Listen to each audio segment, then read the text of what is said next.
Bismillah. Assalamualaikum warahmatullahi wabarakatuh. Bertemu lagi dengan saya Roma Santoso. Pertemuan kali ini saya akan membuat rekaman di sini untuk memenuhi tugas supervisi pendidikan. Dalam penjelasan kali ini saya akan menjelaskan sedikit tentang pengertian dan urgensi prinsip-prinsip pendidikan dan juga prinsip-prinsip dalam supervisi pendidikan. Yang pertama yaitu dengan pengertian dan urgensi. Pengertian prinsip sendiri yaitu suatu pedoman yang harus dijalankan dalam suatu aktivitas, atau bisa dipahami bahwa prinsip-prinsip supervisi pendidikan adalah kaidah-kaidah atau tata cara yang harus dijadikan pedoman atau landasan di dalam melakukan supervisi di dalam bidang pendidikan. Supervisi harus benar-benar memahami prinsip-prinsip dalam pelaksanaannya. Di sini berarti supervisi sendiri yaitu adalah suatu pengawasan, dan prinsip supervisi yaitu di dalam suatu pengawasan tentu ada tata cara atau kaidah-kaidah yang harus dipahami sebelum kita melakukan pengawasan. Dan pentingnya atau hal yang penting dalam hal prinsip yaitu bahwa suatu prinsip itu menjadi tolak ukur atau segala aktivitas yang dilakukan tanpa kita mengetahui prosedur atau kaidah-kaidah, tentu hasilnya pun kurang begitu maksimal. Maka di sini prinsip-prinsip dalam supervisi pendidikan adalah hal yang sangat penting untuk diketahui sebelum kita melakukan supervisi atau pengawasan.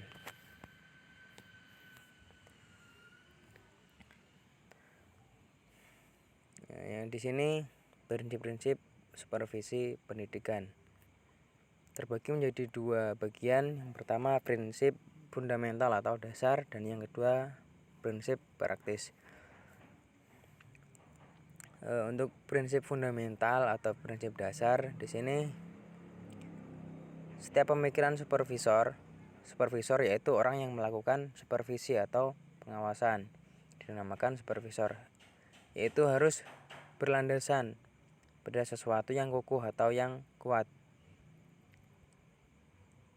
Supervisor tidak bisa melakukan pengawasan tanpa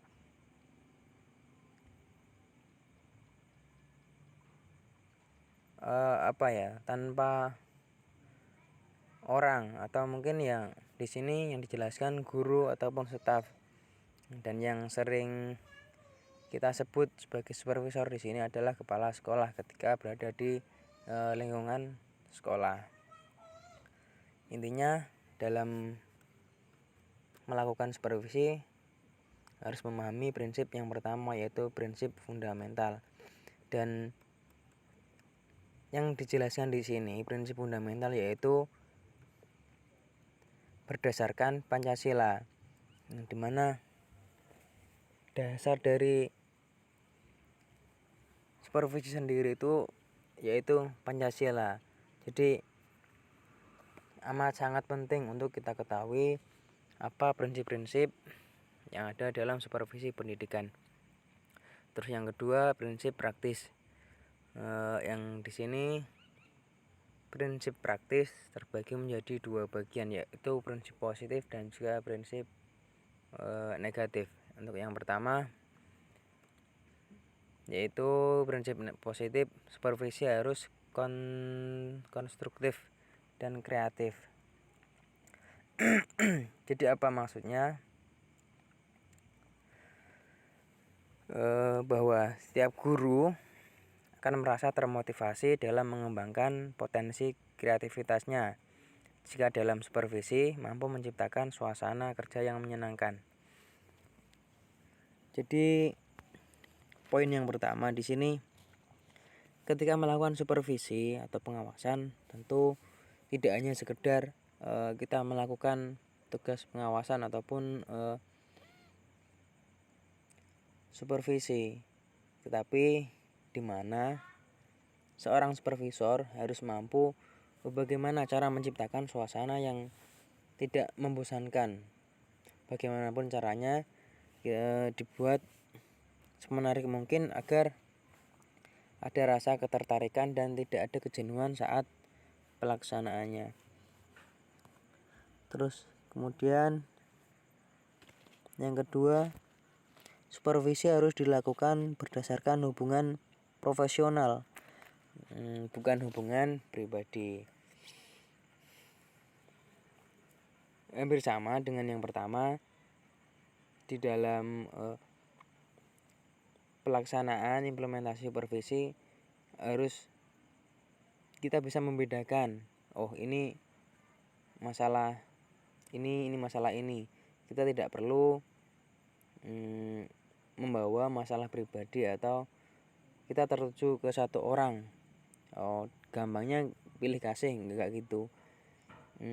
Dalam hal ini bagaimana supervisor mampu menciptakan hubungan kemanusiaan yang harmonis, saling terbuka, setia kawan. Intinya dalam poin yang kedua, seorang supervisor harus pandai, profesional dalam menghadapi sikon. Jadi agar tidak ada yang iri, ada yang gimana. Intinya harus profesional dalam melakukan supervisi. Terus kemudian yang ketiga, supervisi hendaknya progresif.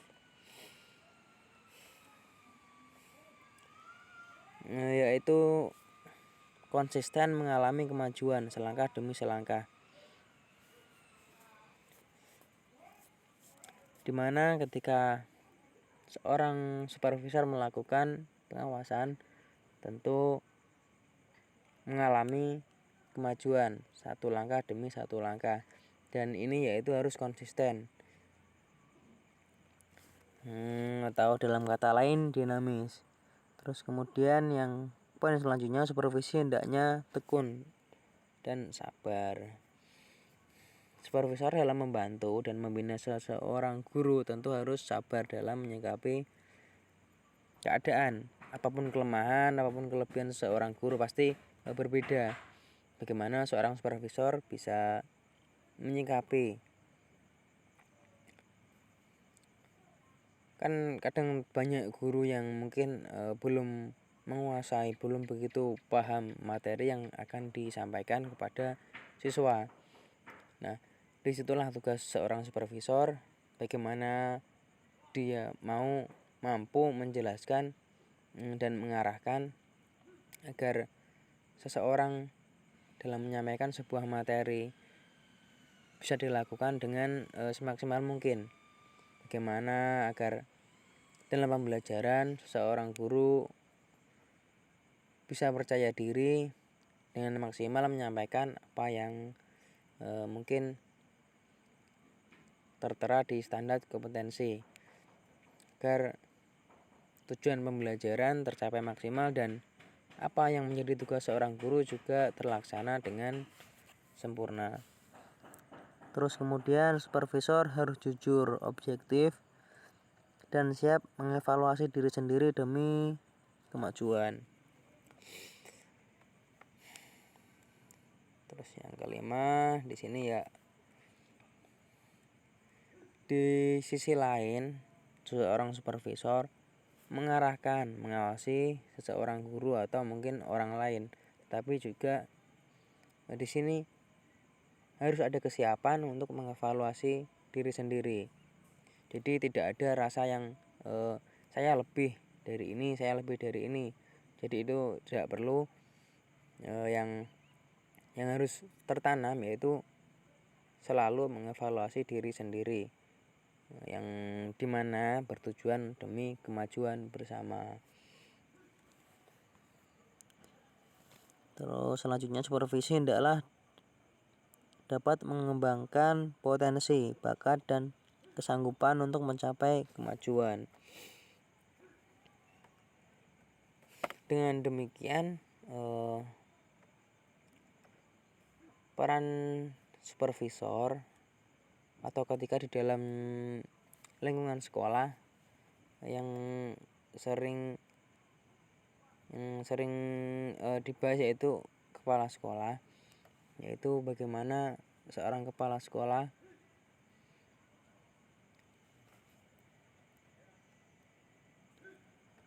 bisa bisa menjadi contoh agar setiap guru bisa membangun potensi. Saya bercontoh pada bapak ini. Mereka mempunyai motivasi dan akhirnya ada semangat, ada niatan untuk membangun potensi sebagaimana profesi yang seperti yang di atas, agar hasil yang didapatkan maksimal. Terus kemudian supervisi harus dapat memberikan perasaan aman lahir dan batin.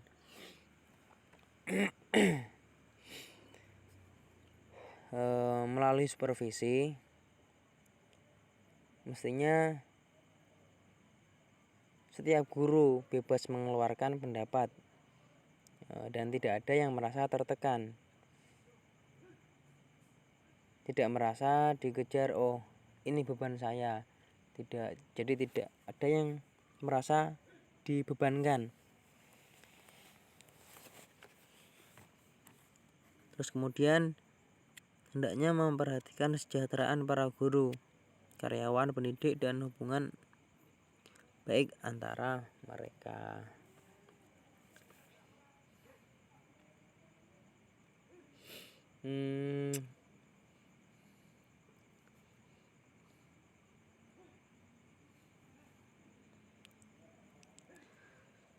Di dalam supervisi tentu banyak hal yang perlu diperhatikan.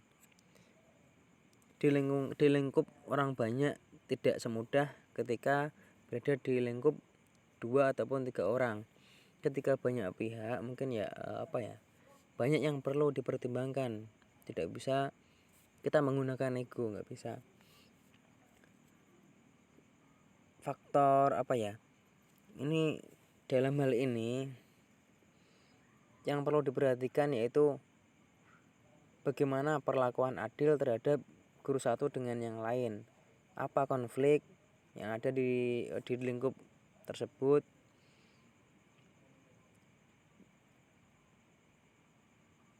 Terus bagaimana kewibawaan pemimpin, yaitu menjadi pengaruh juga. Jadi untuk menjadikan mensejahterakan di lingkungan sekolah tidak mudah. Banyak hal yang harus diperhatikan dan dipahami. Selanjutnya harus didasarkan pada keadaan yang sebenarnya.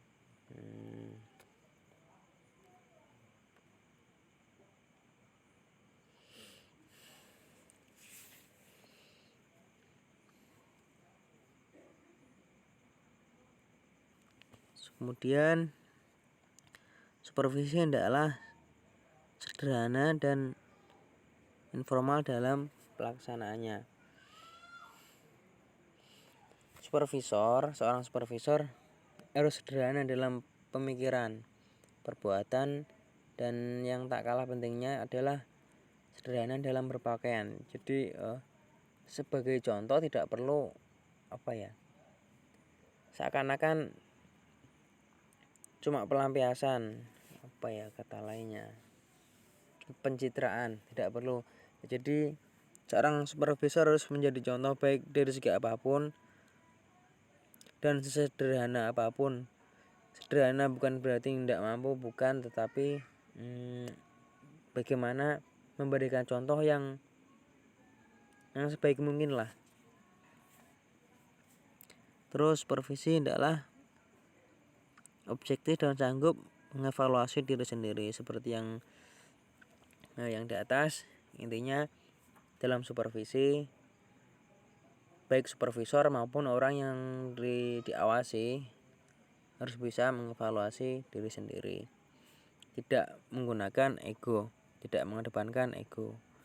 Terus kemudian prinsip yang negatif yang pertama yaitu supervisi tidak boleh memaksakan kemauannya kepada orang-orang yang akan disupervisi.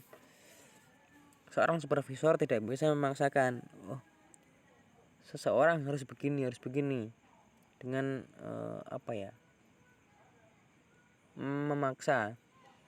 Jadi seorang supervisor bisa mengarahkan, bisa membimbing seseorang yang disupervisi, tetapi tidak bisa memaksa. Kemampuan yang berbeda ataupun hal apapun yang mempengaruhi, yang bisa menyebabkan, tetapi ketika ada suatu paksaan tentu tidak akan berjalan dengan lancar. Jadi semampunya seorang supervisor bisa membimbing, mengarahkan sedemikian mungkin tanpa ada pemaksaan. Kemudian supervisi tidak boleh dilakukan berdasarkan hubungan pribadi.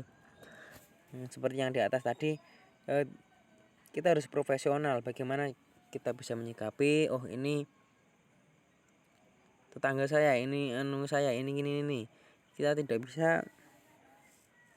bisa meningkatkan, tidak bisa memberi tingkatan terhadap seseorang yang kita supervisi, tetapi kita harus meratakan, menyamakan bahwa orang yang diawasi, orang yang disupervisi harus kita perlakukan sama agar tidak ada rasa kesalahpahaman ataupun rasa iri dan sebagainya. Terus kemudian supervisor tidak boleh mencari-cari kesalahan pada guru. Jadi penjelasan seperti tadi, seorang guru tidak bisa merasa dirinya lebih, tidak, semuanya sama. Cuma dalam posisi tersebut seorang supervisor lebih dulu berpengalaman dan sehingga pada saat itu memberikan wawasan atau pengawasan ketika supervisi berlangsung. Terus kemudian tidak boleh terlalu cepat mengharapkan hasil. Seorang supervisor bisa membimbing dengan cepat, dengan keinginan yang tinggi, dengan target ataupun intinya punya pencapaian yang harus dicapai gitu. Tapi tidak bisa dilakukan seperti itu.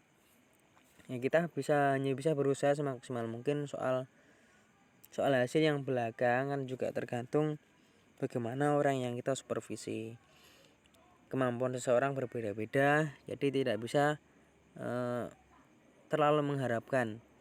Jadi kita hanya bisa berharap cukup sekedarnya. Kita tidak boleh terlalu berharap yang sangat gitu.